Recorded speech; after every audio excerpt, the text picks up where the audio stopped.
It happened to be his birthday, and it took me several minutes to convince him I wasn't one of his buddies, jerking his chain on his birthday. I can almost hear the scoffs of some of the folks that are listening to this right now, but it's actually true. I heard more folks, pushing for us to open the season a week earlier than I've ever heard in my career. So, welcome to the show. I'm Bret Amundson. Elk were once common across our region here, but when settlers arrived, much like other species, the animals were wiped out. Elk received protection in 1893 in Minnesota, and in 1913, the legislature appropriated $5,000 to ship animals in from the western United States as well as from a captive herd in Ramsey County and try to grow a new population in Itasca State Park. It didn't work. According to the Minnesota DNR, the last native elk was seen in the northwest angle in 1932. In 1935, 27 elk were relocated from a captive herd at Itasca State Park to Beltrami County near Grigla, and those eventually produced a breeding population. Then in the early 1980s, elk native to Manitoba started crossing the border to spend summers in Kitson and Roseau counties. While there is support for more elk in Minnesota and growing those herds, the populations in those heavy ag-dominated regions of the state have faced challenges due to the damage that these large animals do to crops and also fences around these fields. So a new approach to elk management in Minnesota is gaining traction, and that involves relocating or reintroducing animals to the more forested region in the northeast part of the state. In March, the Fond du Lac Reservation Business Committee approved moving forward with a plan to restore elk to eastern Minnesota. Tribal officials have asked the Minnesota Department of Natural Resources to partner in the project. And the University of Minnesota put out a public opinion survey that found that 77% of the general public in southern St. Louis, Carleton, and northern Pine counties supports the reintroduction of elk in the region. The survey also found that 79% of landowners in the potential elk restoration area also support the idea. If you're supportive of the idea, I urge you to share this video with everyone to help spread the word. And to give you an idea of what it was like in Wisconsin as they have successfully reintroduced elk and have now grown the herd there, we're going to find out how they did that right now. Broadcasting from the Mid-Migration Outfitter Studios, this is the Finding Fur and Feathers Hunting Podcast. How much direction are you getting from the governor? Minnesota DNR had reintroduced him into this area. I don't know, maybe you didn't want me to tell the story on the show, but I'm going to tell it anyway. I knew you were going to go there. And close the entire hunting season. Oh, that's really? pretty easy.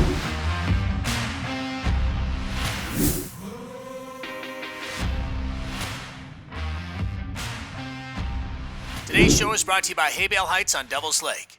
Visit haybaleheights.com for more. By Tazen Lake Lodge in northwest Saskatchewan. For trophy lake trout and northern pike, go to tazenlake.com. And by Lake of the Woods Tourism. Plan your trip to Lake of the Woods at lakeofthewoodsmn.com. Well, 4 hunters in Wisconsin were drawn from a lottery with 28,000 applicants for the opportunity to hunt elk. Kevin Wallenfang is a deer and elk ecologist with the Wisconsin Department of Natural Resources and joins us now to talk about big game in the land of cheese. Kevin, how's it going? it's going good. How are you? Not too bad. Thanks for being on the show. And as Minnesota gets closer to the possibility of an elk reintroduction in the northeastern part of the state, I wanted to talk about what's happened in Wisconsin regarding elk and the success that you've had there. So let's just go right back to the beginning and talk about what the landscape looked like in the early 1800s, way back. Well, way back. So probably a lot like southern Minnesota. We were a prairie landscape for the most part in the southern part of Wisconsin. And our north woods, like probably Minnesota, had the big tall pines that had not quite been logged yet at that time. So, we had lots of elk and also bison and things like that you guys probably had over in Minnesota as well, I'm sure. And elk were once common here in Wisconsin. We've got records in Wisconsin of having elk in at least 51, I think now, of our 72 counties. And we probably had elk in all of our counties to some extent. But for the most part, they were a prairie animal. And we had good numbers of them right in there among the buffalo and the antelope and everything else. So they were common. I can't imagine what it looked like out there back in the 1800s. It must have been kind of wild. So when you say common, is there any way to try to put a number on how many elk might have been in Wisconsin? I've never seen a number. I don't know that there is really a way to do that. Somebody's probably tried to do it, but how accurate that is your guess is as good as mine. But, as a matter of fact, yesterday, I got a phone call from a guy who was out scouring around with his granddaughter near an old creek bed. And just last weekend, and they found an elk antler in Wisconsin. And that is, I think, the third or fourth call that I've gotten this year from people that have found old elk sheds in southern Wisconsin. So, wow. They were around. They were always here. And, when the white settlers moved in and the fire went down, they pretty much were gone. So. Yeah, it's like so many of the animals on the landscape out there. Obviously people didn't know, they didn't have game laws and management, and I don't want to say it almost had to happen to get to where we are today, but obviously people realized, hey, we're wiping these animals out. We need to do something about it, and that's where agencies like the DNR came in. Yeah, well, and even before that, thank God for, people like Teddy Roosevelt and the Boone and Crockett Club. And, that's why the Boone and Crockett Club was created, was to acknowledge and to do something about the disappearance of game in our country. So thank God that those guys were forward thinking. And, it makes you wonder if that kind of mentality would even survive today. So it's hard to think. That's a whole other conversation.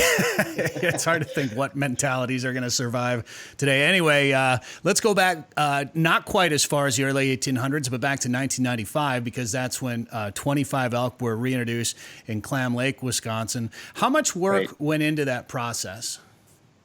Well, a lot. I mean, the actual act of getting the elk here and capturing them over in Michigan, you need to back up even a little bit more than that and consider the manpower and the time, the creation of Rocky Mountain Elk Foundation chapters, the money, the folks that went out digging for money and talking to legislators and everything else that really went into that process. So, when it finally came around in 1995 and there was an agreement struck with the state of Michigan, they hired a private contractor, and they went over there and got the 25 elk and quarantined them over there, and then ended up hauling them over to the Clam Lake area. So, but there's a lot of groundwork goes into being laid before you ever get to that point. And I'm probably jumping ahead here a little bit, but we just went through that whole thing with Kentucky over 5 years, and it's a lot of balls to have in the air at a time. I can tell you that. We have elk in the northwestern part of Minnesota here, and they're not always received well by the public because of the heavy agricultural use in the area. How were the elk received by the public around Clam Lake when those 25 animals came? Well, there's a lot of excitement around that. They ended up in Clam Lake because they were not wanted in another area. Further to the north of there is the area that was really targeted. But because of the orchard industry up in the far northern part of the state in Bayfield County, they really did not want elk, and that was kind of the end of it. And then this grassroots uprising came, and those folks knew how to, make the right connections, and they started working with the U.S. Forest Service. And our first elk reintroduction in 1995 was actually not a reintroduction. It was a science experiment, and it was actually conducted by the University of Wisconsin out of Stevens Point. And, they convinced our governor and others to put some money in the budget to basically do this experiment to see if they release some elk out there, if they would survive. And of course they did, and they've continued to grow ever since. But it wasn't really until this last round in 2015 that we really considered it an elk reintroduction effort. Interesting. So yeah, it was a science experiment. So and the DNR didn't want to do it. That's kind of the interesting thing to me. You recall in the early and mid 90s, your state, our state, a lot of the Midwest really had growing deer numbers. And the last thing that our DNR really wanted out there at that time was another big deer to deal with. So they didn't want to do it. So how long did Stevens Point have management over those animals? And when was it not until 2015 before more elk arrived? And how big had that herd grown then by then? Well, the Stevens Point project went through about 1999, and I think it was in the year 2000 that the state, the DNR, actually accepted management responsibilities of those elk that were out there. And by that time, I want to say that the population was somewhere around 60. 50 to 60, something like that. So in 2000, the Wisconsin DNR took responsibility of that population. And then we hired on our first elk biologist, and, the population has grown ever since. There's an awful lot has gone into keeping those animals out there. But yes, in 2015, there's a lot of backstory to all this, of course, but we looked at what we had up there. Our original population started with only 25, but Michigan's original population back in about 1913 or so started with 8. So there were some genetic concerns that as you go down the line further into time, that you could see some genetic issues. And we've not seen that, but we wanted to make sure too that we never do. So that's part of what occurred with Kentucky, that we wanted to get some new genetics in and mixing with the elk that we already have so that we don't have problems down the road. Because those original 25 came from 8 originally, and then right. it grew that fast in 5 years, almost to 60 animals? We had something like, I want to say it was something like 20 plus, 30 plus percent population growth during that time. So I could be a little high on that. I know it was at least 40. But I want to say it was closer to something like 50 animals. So, yeah, and that's a typical thing. And we're seeing that now with some of the elk that we've put out in more recent years, that you get a real fast growth spurt, and then things start to slow down and level off a little bit. There was also a plan to reintroduce elk to the Black River State Forest. Yes, and we've done that. So that was part of the reason also that we went to Kentucky. And all of the animals that we brought back from Kentucky in 2015 and 16 all went to the Black River State Forest area. And that population now, so we ended up dropping, I believe it was a grand total of 73 animals released in those 2 years. And again, you don't get great population. You don't get a lot of reproduction the first couple of years.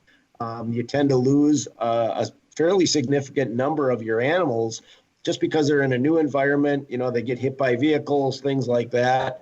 And let's face it, the animals that we brought in out of Kentucky had never seen a wolf before, and probably few of them have ever seen a bear. So they've got new things to contend with. But now, 5 years later, that population is approaching about 100 animals. So doing very, very well. We're getting phenomenal calf survival there. We've had something like 35 or 40 confirmed calf births in the last couple of years up there, and we've lost, I think, only 2 that we've confirmed. So great survival, but that kind of goes back to what I was saying before too. Is those first couple of years, several years, you can see some really impressive growth. It's weird to talk about Kentucky to me when you talk about elk. You just don't think of Kentucky when you talk about elk. And we could do a whole story on elk in Kentucky. But one of the reasons they've done well there is they don't really have predators there, right? They don't. There's very few things that are any kind of a threat to elk in Kentucky on the big scale. They do have a number that get hit by vehicles. They have brainworm at a higher rate than we do up here in Wisconsin. And some of the animals that we brought up from Kentucky seem to be a little more susceptible to brainworm than the animals that we already have here. But, the real difference between what Kentucky did and what Wisconsin did, they started with 1,500 animals. So they brought a lot of animals in from the start, and we just had our 25 and we stayed with that. And they actually started 2 years after Wisconsin in 1997. So, we get people expecting our herd to be bigger and things like that. And they say, well, why don't we have what Kentucky had? Well, we started with 25. They started with 1,500. But when you actually look at the growth rates of the populations, we're very, very similar to Kentucky. So they just started with a lot more animals, and now they've got somewhere between 10 and 15,000 animals. It's a great success story. It's incredible. And they have big bulls, great hunting seasons, And we're really happy that we were fortunate enough to get some of their animals and bring them up here to Wisconsin. When you talk about transporting elk, obviously in the last couple of years, that's gotten to be more and more difficult because of chronic wasting disease. What's the possibility of getting more? Are you looking to get more? And when you do a transplant like that, what's the age of the animals and sex ratio of animals that you bring in?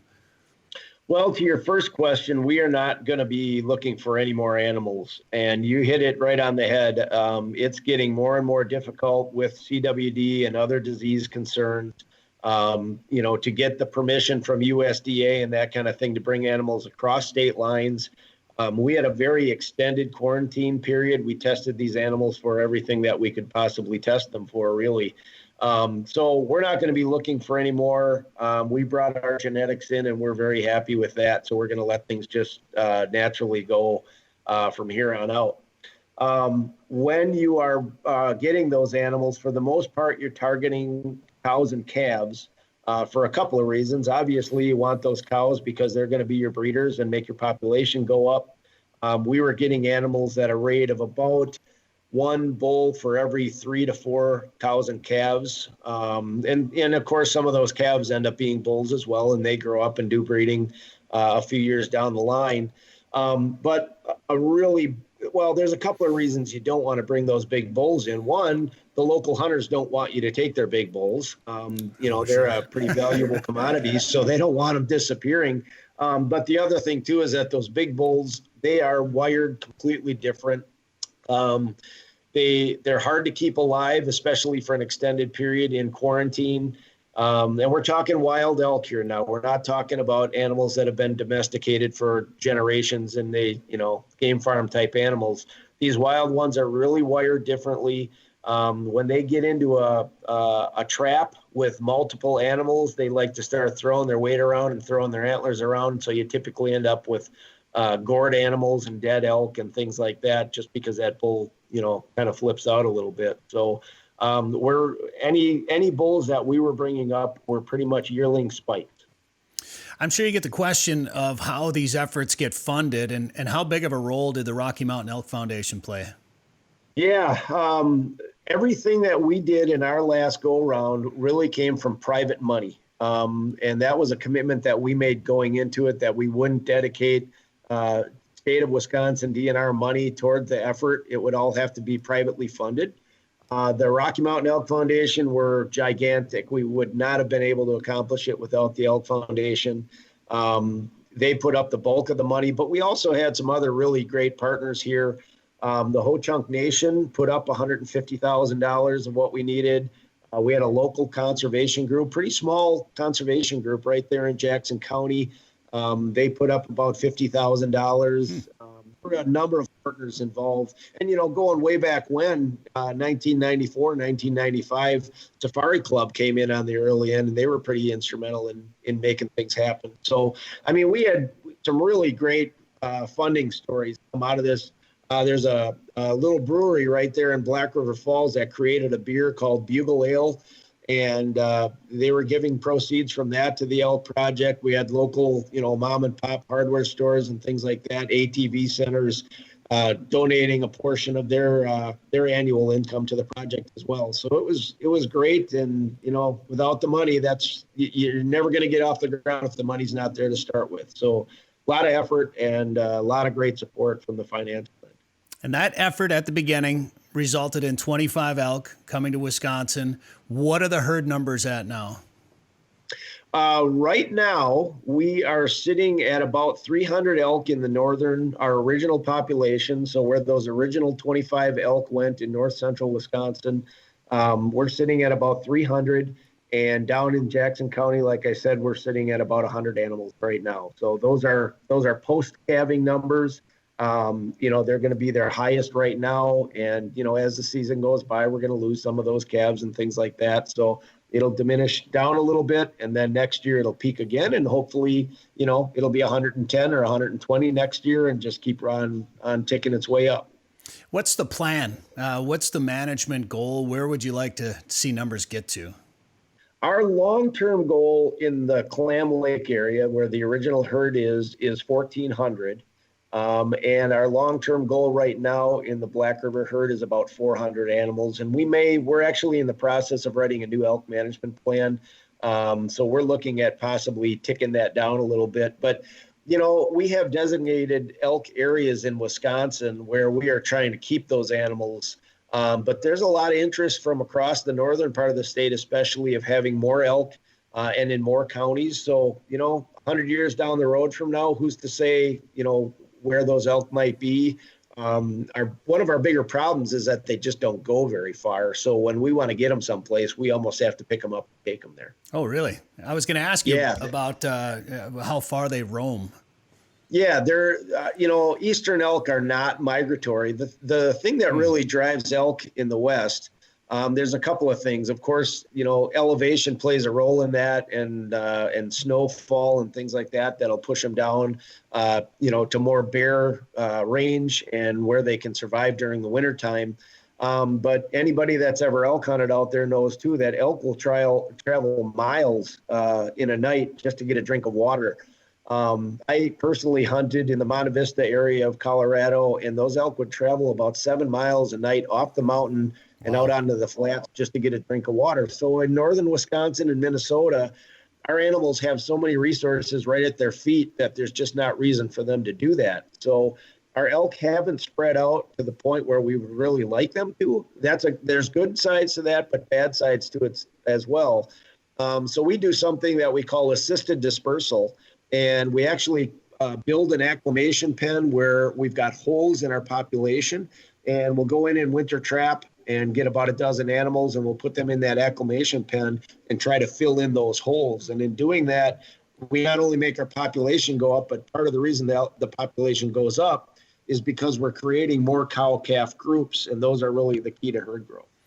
You mentioned interest across northern Wisconsin for maybe more elk in different areas. How well do they get along with whitetails, and how are whitetail hunters receiving news of maybe more elk on the landscape? Well, we've never found anything, and we've never been able to document anything that says that elk and deer really compete in any way. I mean, we've got trail camera photos and things like that of elk and deer sharing the same water puddle, sharing the same food plots, whatever it might be out there. So, elk are more grazers and deer are more browsers. Elk don't need to yard up at all in the wintertime.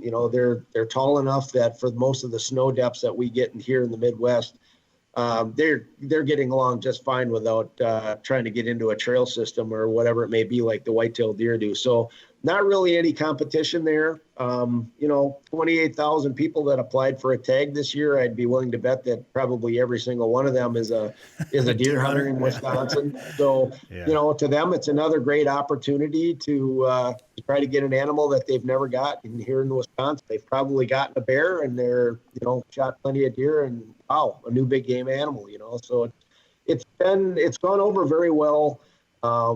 28,000 folks a year is nothing really to sneeze at. We're really happy with that. And, on a broader scale, we've done surveys among the public, and kind of depending on how you really want to read the data, our public support for elk is between 85 and 95%. So there's very, very small group of people out there that really just think we should not have elk in the state.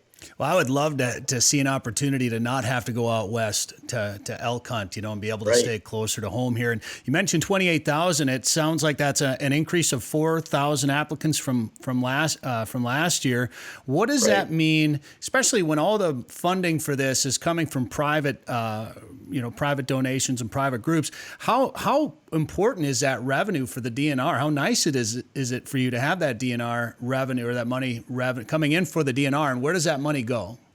Yeah, it really has been a boost for us. And the nice thing about our situation here in Wisconsin is that when an elk season was first established 15 plus years ago, when they actually got it on the books, they earmarked $7 from every $10 application specifically for elk. Nice.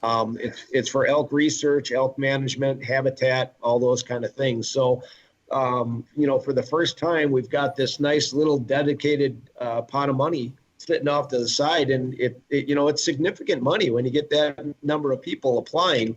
And, on a year like this year, where fundraising is down because of COVID, a lot of banquets aren't happening. A lot of the great nonprofit organizations out there are trying to figure out how to make money right now. And, the Elk Foundation, I'm sure, is struggling right along with the rest of them. But how that affects us back here is that we get an annual allowance basically from the Elk Foundation based on fundraising within the state. And when that's down, that pot of money that we've always relied on, to do good habitat work and things like that benefit all the wildlife in Wisconsin that live in the elk areas, of course, that pot of money goes down. So, a year like this year, having that little side pocket of cash there for us to continue to do good elk work and good habitat work is really important. A lot of folks, your odds are not high. Your odds this year of drawing a tag were 1 in 7,000. So I think most people, they would love the opportunity to go, but they kind of look at that as a donation to the program. Yeah. And on top of the application fees, we had people just donate an extra $11,000 to elk management. So It's been great. Yeah, very generous. And you're maybe going to get to this, but one of the funnest things I get to do all year is call those folks that won that elk tag. That was the next question I was going to ask. I read it in Outdoor News that you get to personally call these people. Yeah, I've called every single one of them over the years, and it's a lot of fun. I mean, there's a little bit of shock going on there. You might have read it. One of the things I said this year is one of the guys that I called this year, it happened to be his birthday, and it took me several minutes to convince him I wasn't one of his buddies, jerking his chain on his birthday. I had to tell him some very personal things about himself that I got off of his DNR file to finally convince him that I didn't know him and he really won an elk tag. So it was pretty neat. That's great. Well, the way it stands now, there's approval for 10 tags. 4 of them go to hunters through the lottery. 1 goes to the Rocky Mountain Elk Foundation for a raffle drawing, and then 5 are given to the Ojibwe tribes in the area as per their treaty rights. How important is it to work closely with the tribes in situations like this? Yeah, they've been involved with the Elk Reintroduction from the very start. And, they have their treaty rights that provide them the opportunity to have up to half of the quota. We have, so the DNR branch, if you want to call it that, of the Chippewa tribes in the Midwest, so Wisconsin, Minnesota, and Michigan, basically their DNR branch is called GLFWC, the Great Lakes Indian Fish and Wildlife Commission.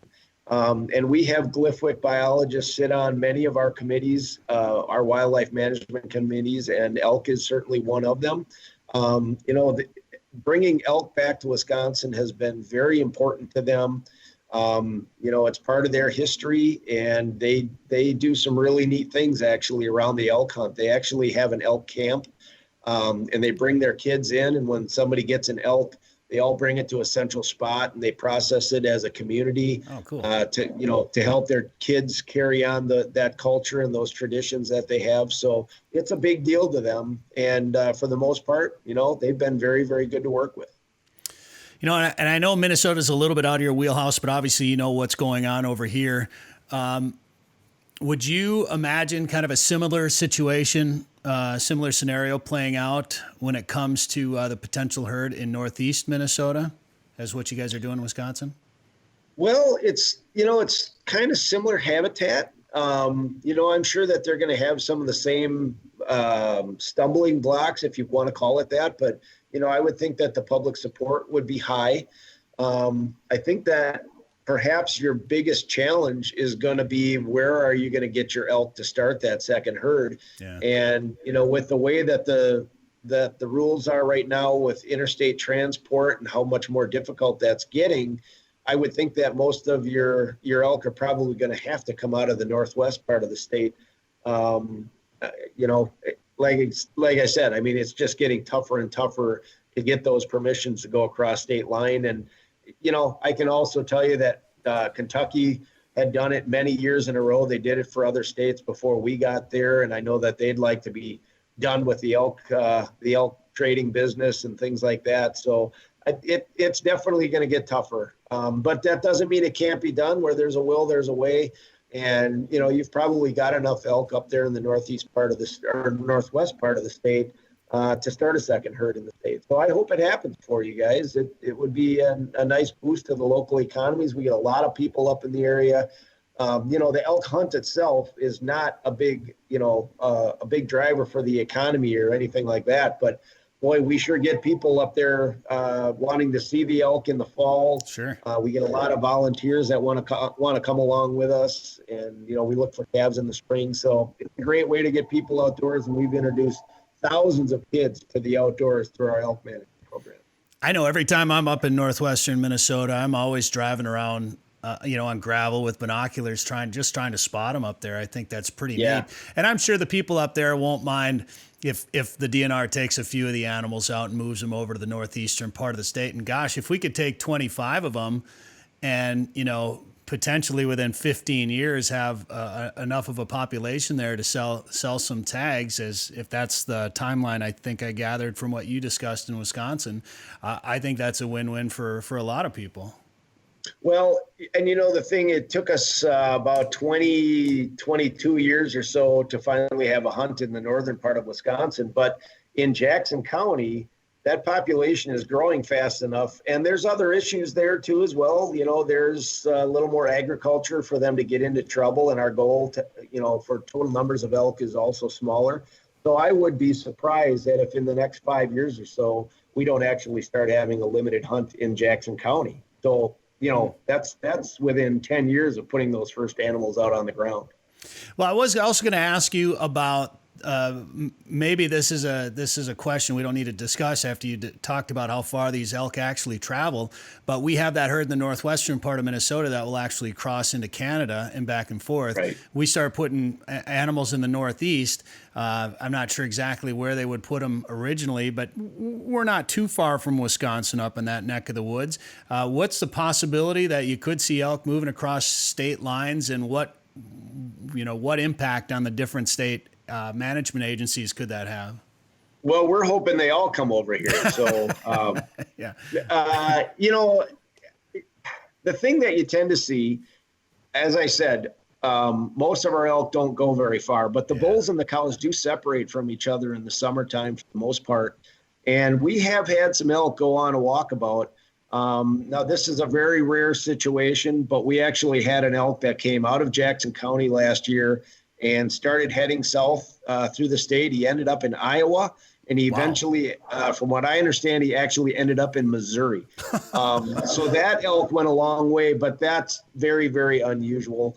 We get them that they'll move a county or two over, and some of them will come back. Oftentimes, if they go through an area that we know our deer population has chronic wasting disease, we'll actually euthanize that animal to make sure they don't come back and bring that disease with them. So they do tend to roam, but for the most part, that's a pretty rare situation. With 300 elk up in northern Wisconsin right now, to have 2 or 3 every couple of years go, somewhere where we don't really want them to be, it's a pretty rare situation. But then on the other hand, if they go to an area where they're not bothering anybody and if the locals like them, they're not in a disease situation or causing any kind of problems, we've also left those animals there.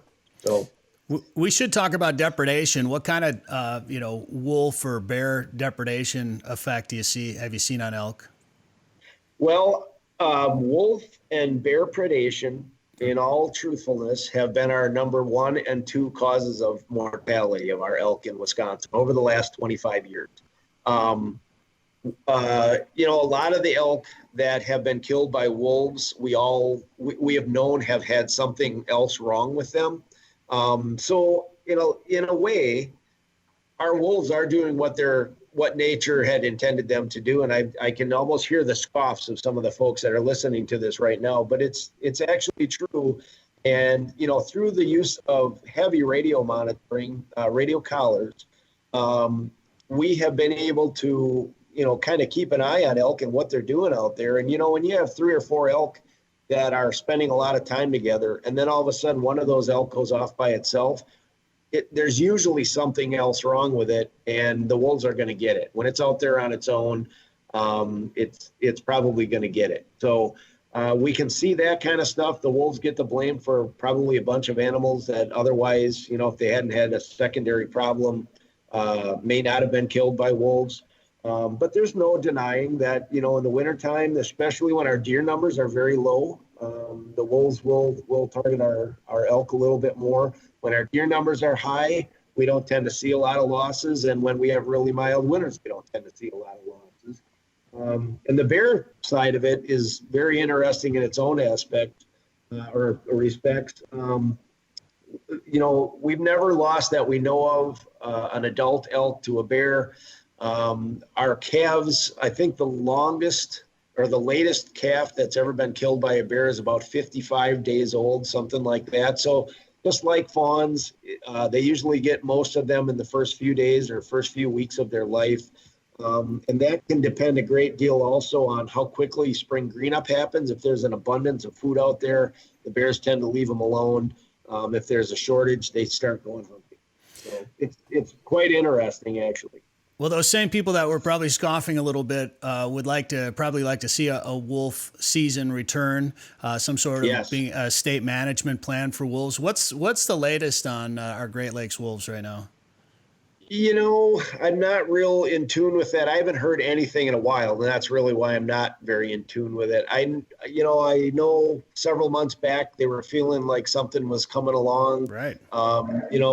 With Trump in office, and that they were working on it, and it was looking pretty good. But I know that our DNR staff were meeting more frequently in anticipation that something was going to happen, but in the last several months, and I'm sure with COVID and everything else, that's pretty far down on the importance scale for a lot of folks out there right now. So I haven't heard anything recently, but I certainly agree with all those folks out there that we would definitely like to have that management authority back here in Wisconsin.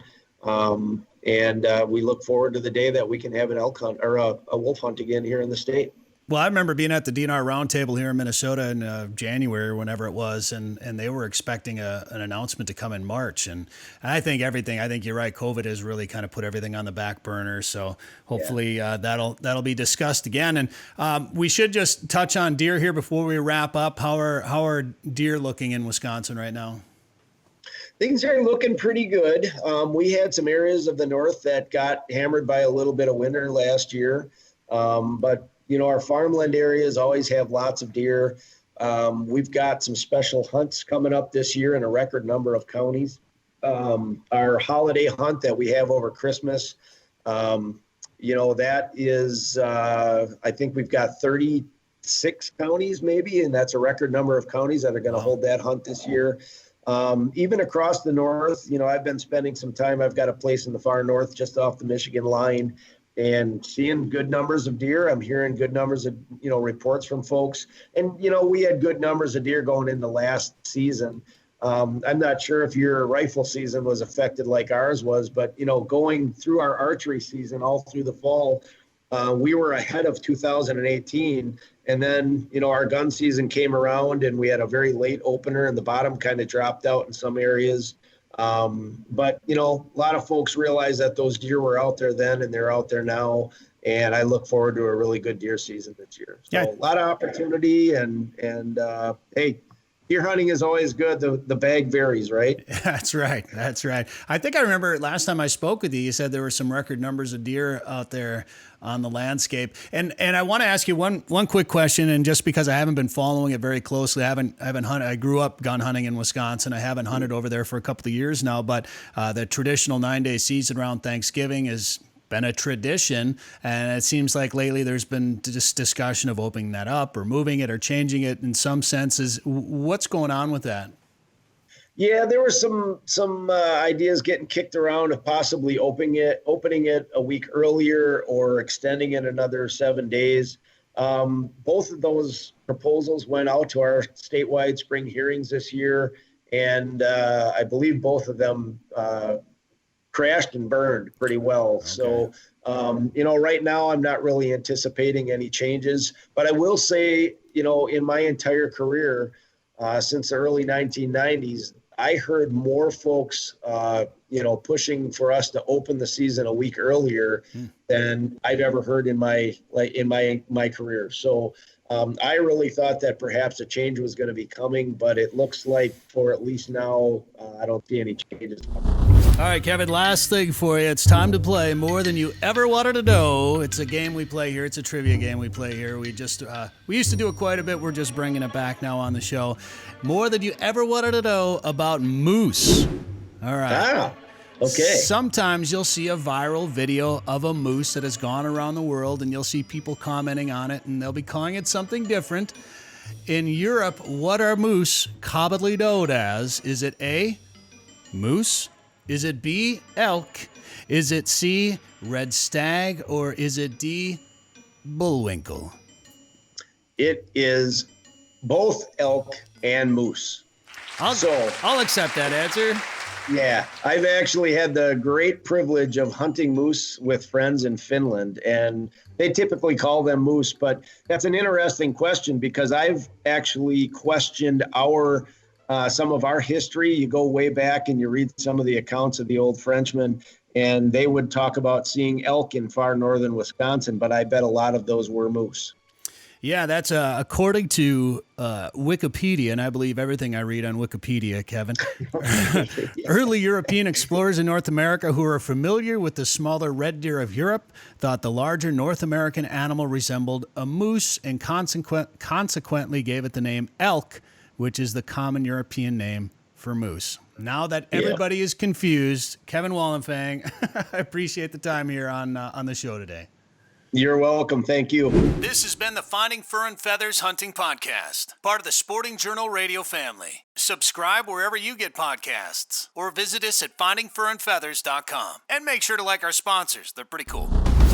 Now is the time to start thinking about chasing big walleyes on Devil's Lake. Get on the fish at Haybale Heights Campground and Resort. Haybale Heights makes it easy for you to make memories on legendary Devil's Lake with guided fishing and lodging packages. Or bring your own boat and rent one of their cabins on East Bay. Haybale Heights offers a private marina, fish cleaning station, and the opportunity to relax and enjoy your bucket list trip to Devil's Lake, North Dakota. To book your trip, visit haybaleheights.com. That's haybaleheights.com. Hey anglers, looking for a destination where walleyes, fresh air, and fish fries are a way of life? Look no further than the famous waters of Lake of the Woods. From Badette and the Rainy River to the main lake up to the northwest angle. Here you'll enjoy the best walleye catch rate in the state. Maybe you'll pursue world-class sturgeon, pike, or muskies. Plus you'll find lots of full-service resorts offering charter boats, delicious meals, and lots of Minnesota nice. Come experience the walleye capital of the world. Come experience Lake of the Woods. Catch the details at lakeofthewoodsmn.com.